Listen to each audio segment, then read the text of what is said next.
This is Priya Kale, your astrologer, and today is Friday, September 19th. The moon is in Leo as I record this, and there's a lot going on in the sky. We're approaching the equinox. Pluto stations direct on the 22nd. Mercury is entering shadow.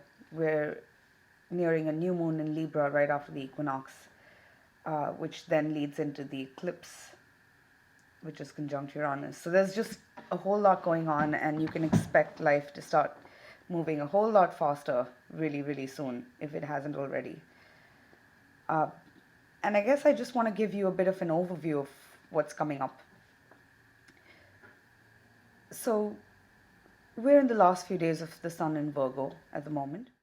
So as you may have noticed in your life, especially over the past couple of days, everyone's feeling it now.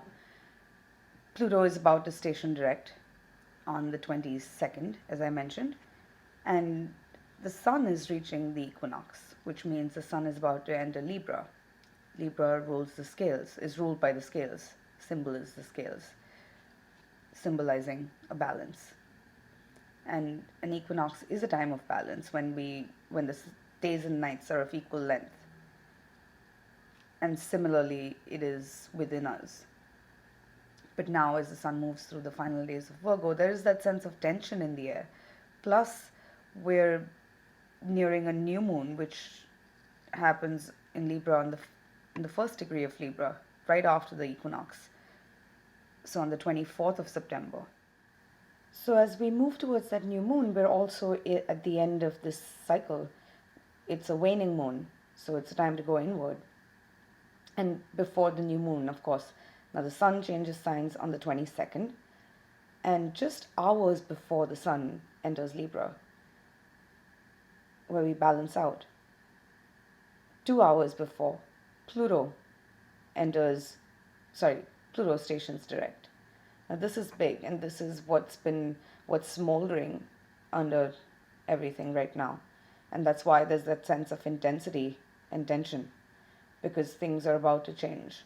And whether you can see it consciously on the outside or not, you can feel it inside. And that's that sense of feeling on the edge of something.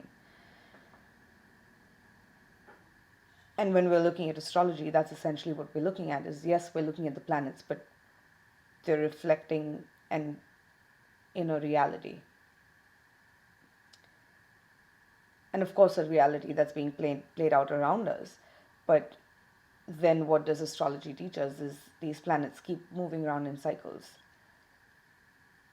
And the only way, right, especially right now, at the time of the equinox with the sun entering Libra, the lesson here is to find that inner balance and peace, from which then life becomes a creative force and you can create something new. So look back to what was going on around the 14th of April. We were in the thick of the Grand Cross at the time. Mars was retrograde. There were eclipses taking place, and Pluto stationed retrograde. So there were a lot of changes unfolding at the time. And now we're in a sense, as Pluto stations direct, these past 5 months, since April to now, have been a time of inner deconstruction and inner evolution. Understanding your own subconscious processes and attachments and desires and conditioning, be it in your relationships, especially in your relationships, and in how you approach life itself. And then as Pluto stations direct, now moving forward from there, been shedding skin on the inside, and now comes the time to break out of that cocoon with your new consciousness and new sense of being. Also now as the sun enters Libra and Mercury is going to station retrograde. Mercury actually stations retrograde very early in Scorpio, which is why everything that I'm saying, you're going to have to, check in with the blog, of course, because I will update the blog. But I would highly recommend you sign up to the subscriber service.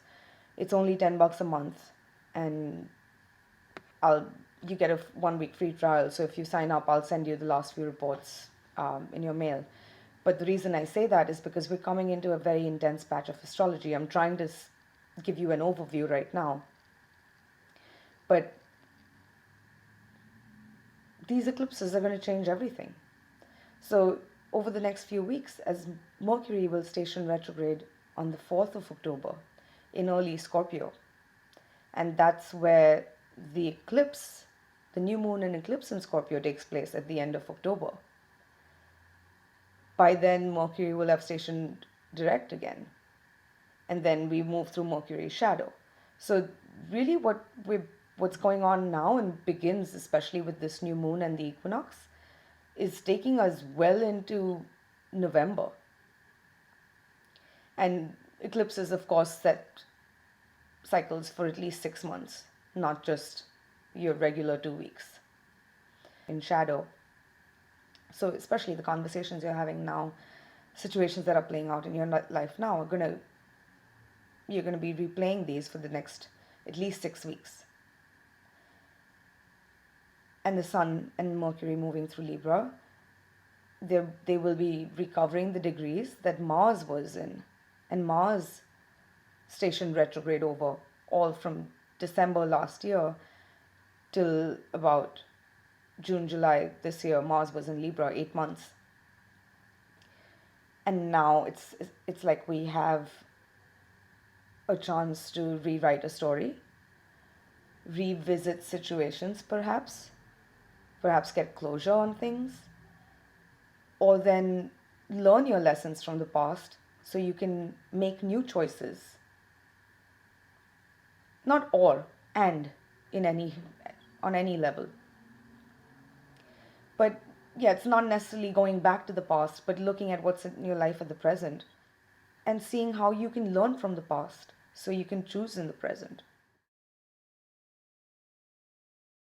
Pluto and Uranus have been in a square, which is a 90-degree angle to each other, which peaked in the first time in 2012. And then this aspect really peaked this year in April, as the Grand Cross aligned with Mars and Jupiter there in Cancer. Mars was in Libra, Jupiter was in Cancer. So this is just a continuation of those changes that we've been experiencing since then. 2012 came with a real wake-up call for many. And the world itself, because these are outer planets, so our world is changing. It's a bloody mess right now.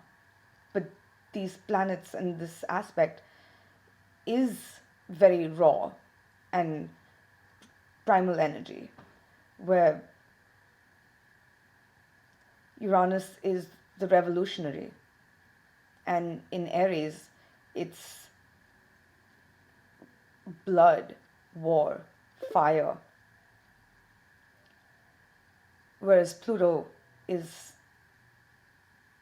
about power. And then in Capricorn, that's the sign that represents government, establishment, structure, society, corporations. So, and on a personal level, Capricorn represents your authority. So this square aspects are always best resolved internally, and they need to be resolved internally. That's when there can be a breakthrough and an awakening, because Pluto and Uranus are both very different in the way they operate, but they're ultimately very transformational energies. They just operate differently, where Uranus will just blow a hole through the wall, while Pluto is like termites, disintegrating the wall from the inside, and then one day it collapses. So it's your level of awareness that matters with Pluto. You have to dig deep. You have to go inside. Whereas Uranus, it's more about waking up to your power, or then if in the face of sudden change, not having the peace of mind, not be rattled by it, but look at it as an opening, offering you new options. And a lot of freedom can be paralyzing. And that's why Uranian energy can be very shocking, where something suddenly changes. It's like the Tower card in the tarot. So, anyway, I've gone on about this, but this square has been in effect since 2012 and will aspect for one last time early in 2015, and after that it dissipates and we move forward from this energy. So there's that sense of having turned a corner. And this corner, as much as everyone's feeling rattled by it, the more you're able to go inward and find an inner balance, you need not be. Let me say it in a quote that I read from Robert Frost just yesterday. In 3 words, I can sum up everything I've learned about life. It goes on. And that's really the message of the planets. Life goes on. The planets keep moving. At best, astrology can help you to remain centered in the midst of all of these changes, so that the external reality need not disturb your inner peace and your inner reality, which is a state of nothingness and a state of balance. Because yes, everyone wants to feel happy, but that's the scales. If you can't be happy all the time, the scales will seek a balance. Nature seeks a balance. Nature is just. So really what you want, it's not that you can't experience happiness, but then also be prepared to experience sadness, and then recognize that this is life. You can't have one without the other. And at best, you can have a sense of equilibrium and peace and balance, so that no matter what happens around you, your external circumstances need not dictate your inner reality and your ability to be at peace. But there's another big aspect that's developing in the sky right now, which in April, in the spring, March, April, when the Grand Cross aligned, Jupiter was in Cancer. And now Jupiter is in Leo. And I've recorded videos on Jupiter and Leo, which, here's a link. Now it's been a few months since Jupiter entered Leo. Jupiter entered Leo on the 18th of July. I'm sure you can feel it in your life. There's been a distinct shift in the energy. And so now, where earlier we had along with the Grand Cardinal Cross in April, Jupiter was in Cancer and making a grand water trine with Saturn and Neptune. Now, Jupiter is in Leo, and Jupiter is forming, and especially on the 22nd, same day as Pluto changes directions, the Sun enters Libra. Jupiter trines Uranus. Jupiter is in Leo, trines Uranus in Aries, and then Mars is moving, the faster mover, in Sagittarius. So soon we're going to have a grand fire trine in the sky. And what does that mean? That means these 3 planets currently are in fire signs, which is Mars in Sagittarius, Uranus in Aries, Jupiter in Leo. They're forming a triangle in the sky, so 120-degree angles to each other. And a grand fire trine, it's this fiery whirlpool of energy. And fire energy gets things done. It gets things moving. It's action. So Aries is action. Leo is creative fire. Whereas Sagittarius is visionary fire. So you have a vision and you go for it. You create and you go for it. So there may be unexpected opportunities coming up. And I have a grand fire trine in my chart. So as a Taurus, I have to say it does help me, because I have a lot of Taurus planets, which is a lot of earth energy. And I do have Scorpio rising, but that earth energy can get into that quality of inertia. So with the grand fire trine, I'm able to at times move, and it can be a little volcanic at times for people watching and who love me. But it gets things moving. But what I've also learned about working with this energy, and that I could offer you at this time, is it requires that leap of faith. It requires taking courage. It requires having trust. It's knowing your own being, your own nature, what you are capable of, and only you know that. But then if you waste time in doubting yourself, you're going to lose that opportunity. Because trines are easy energy to access. But it's also easy to let them pass by. It's an ability to keep the fire going. It's an ability to have faith in the face of adversity. Not that a better tomorrow will come, but that you have it within you to create the change you need. And you have it within you to be content and happy and appreciative and grateful for life itself. Because the fact that you're alive, that in itself is a thrill. And that's that very fiery energy, which we're all going to be feeling, and I'm certainly feeling a double dose of right now.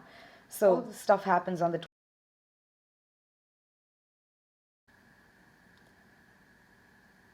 This new moon leads up to the eclipse 2 weeks from then, which is the full moon in Aries.